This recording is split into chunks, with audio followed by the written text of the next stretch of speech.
Che, bajame la data de esto porque si es verdad lo que leí acá, se nos viene un cambio de paradigma total. Habla un poco más bajo, por favor. Mira, sí, el expediente que tenés ahí es un quilombo, ya te lo digo. Es que es un flash.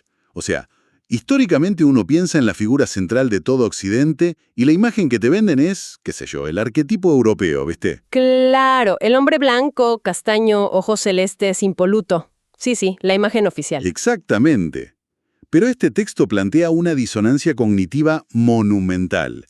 Dice que, si existió, no era europeo, sino una persona birracial.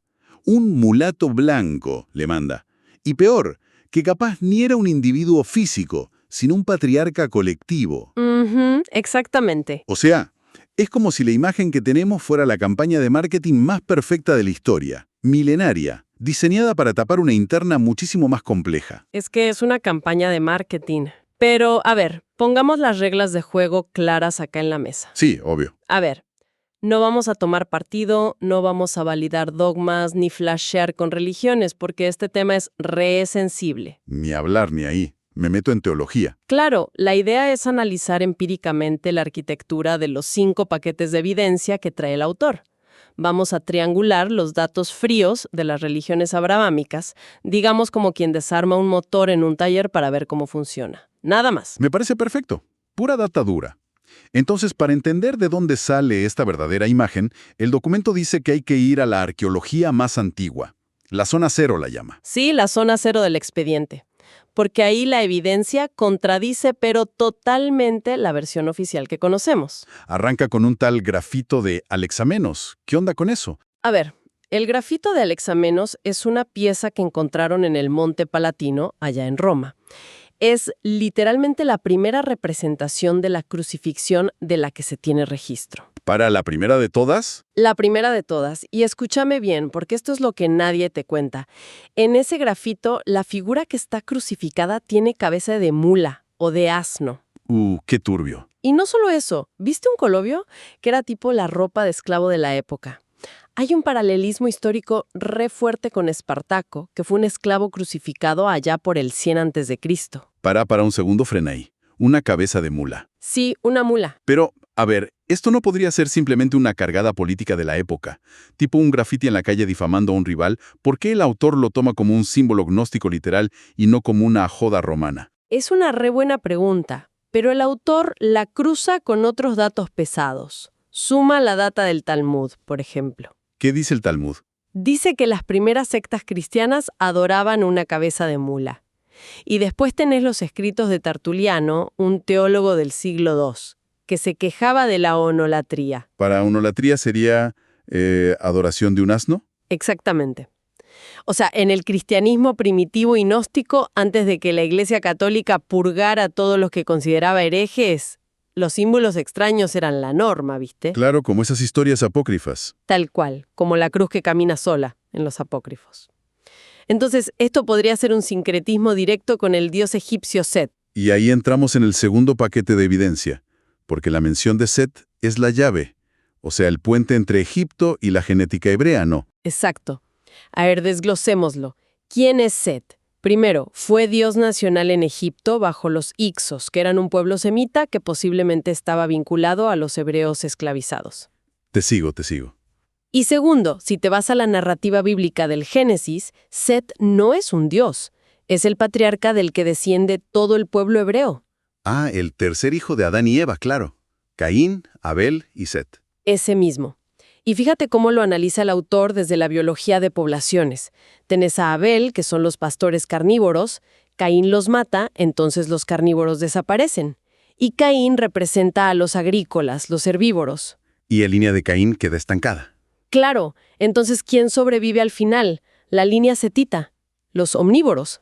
Es tremendo, o sea, lo leo como si fuera una selección natural de mercado, digamos.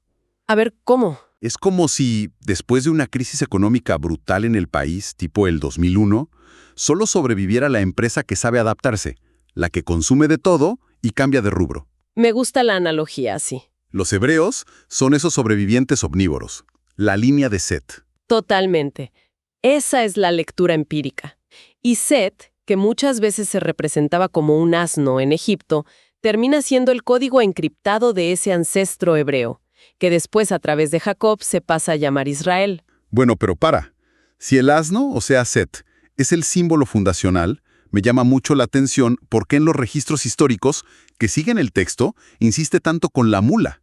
O sea, cambia de asno a mula. ¿Por qué la mula? Porque la clave de toda esta teoría está en la biología estricta del animal.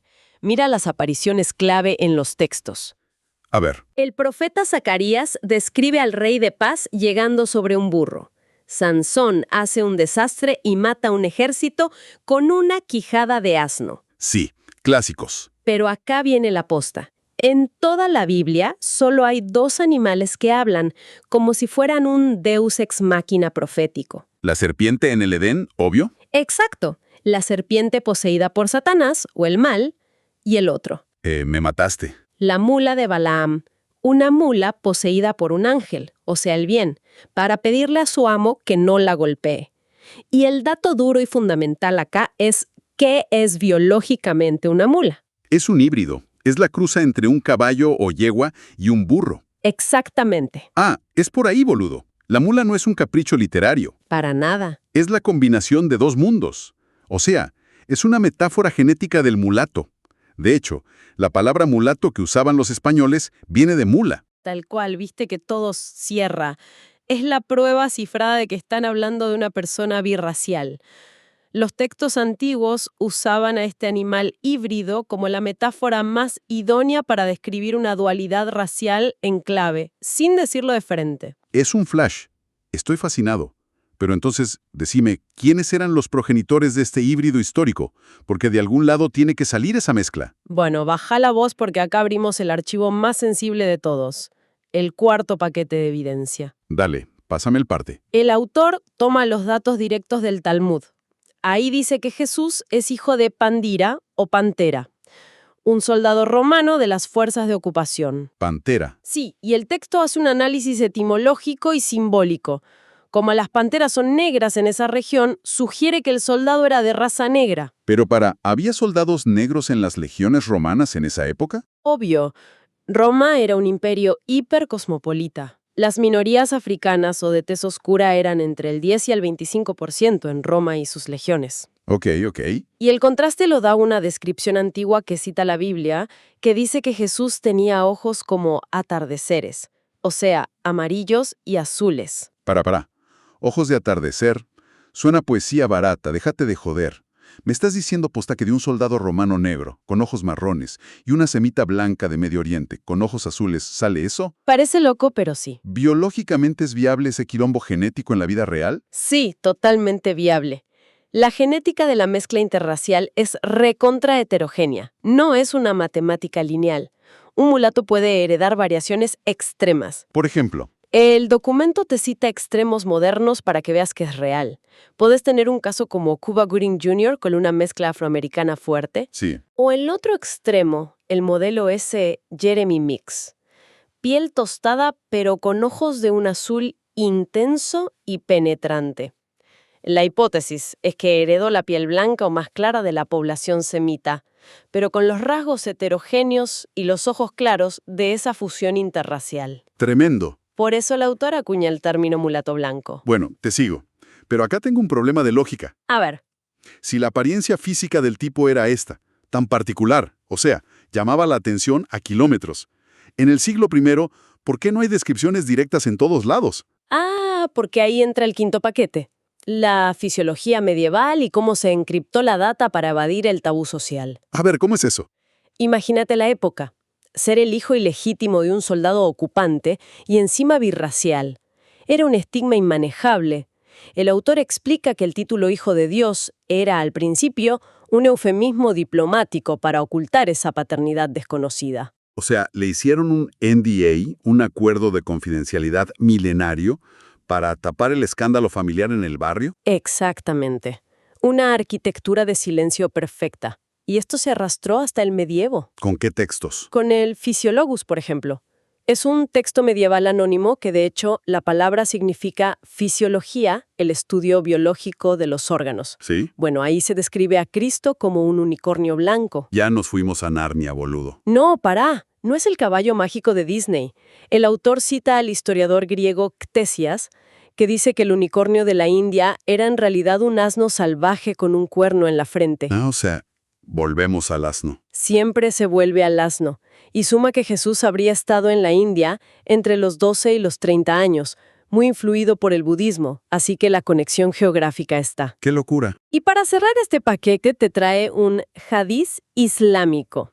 En esa tradición se dice que el falso Mesías, el Dajjal, llega montado en una mula blanca con orejas muy largas. Claro, se burlan de la fisiología. Orejudo era un rasgo resemita, ¿viste? Exacto. O sea, deduzco que ser orejudo, ser birracial y encima bastardo era un problema de adaptación social tan grave, un tabú tan zarpado, que lo tuvieron que camuflar todo en la narrativa del unicornio, la bestia y la deidad para que pase. Es que así se cierra la bóveda de datos. El autor lo corona con la cita del Evangelio de Juan. Cuando el texto dice que Cristo entra a Jerusalén montado en una mula blanca, no está dando el parte de tránsito, digamos. No. Significa en código gnóstico que el espíritu de Cristo estaba literalmente montado adentro del cuerpo físico de un mulato blanco. Me explota la cabeza posta. Y mira, te cierro la carpeta con esto. Todo este análisis monumental se conecta con la primera teoría que me dijiste hoy. La del patriarca colectivo. Ah, claro, que ni siquiera era una sola persona. Claro. En la historia antigua, Jesús no sería un individuo solitario que hizo todo esto. Sería una representación colectiva, un arquetipo birrencial de toda la comunidad judía marginada y el cristianismo temprano. Como pasa con otros personajes, claro. Exacto. Igual que Tubal-Caín, en la Biblia es el arquetipo de todos los herreros y técnicos. O Daniel, ¿sabías que tiene 10 tumbas diferentes? ¿Posta? No sabía eso. Sí, porque representa a todo el gremio de consejeros hebreos que estaban cautivos en Mesopotamia. No era un solo flaco. Claro, es el epónimo. Tal cual. Che, pero si esto es así. Mira, si algo tan fundamental como la identidad biológica, la cara y hasta la singularidad física de esta figura fue editada, encriptada en unicornios medievales y traducida a conveniencia por 20 siglos de eurocentrismo, me deja una bala picando tremenda. ¿Cuántos otros próceres, líderes o íconos revolucionarios que nos comemos en los libros de historia y que damos por sentados no son más que un rostro inventado? Muchísimos, olvídate. Una cara armada por relaciones públicas para ocultar a todo un colectivo de personas